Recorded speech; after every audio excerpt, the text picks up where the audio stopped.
I thank the gentleman for yielding time.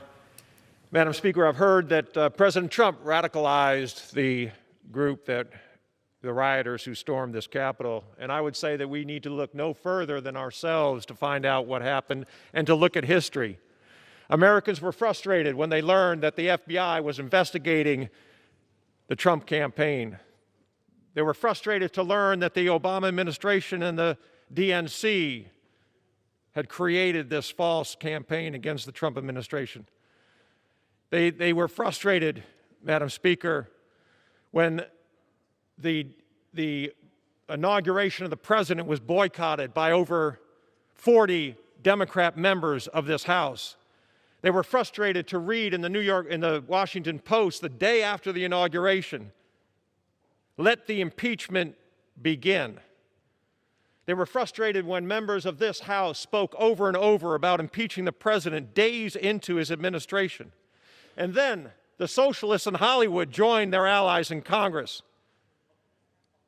Robert De Niro said that he wanted to punch the president in the face. Madonna thought about blowing up the White House. Kathy Lee Griffin held up a likeness of the president's beheaded head, and nothing was said by my colleagues at that point in time. In fact, one Democrat colleague said that Trump supporters should be harassed wherever they are, in restaurants, on the street, in supermarkets. During this time, the president was under investigation by a special counsel who found no collusion, no conspiracy with Russia. The president's supporters were harassed. Ajit Pai, the head of the FCC, was called a dirty, sneaky Indian. His children were harassed in school. The press secretary, the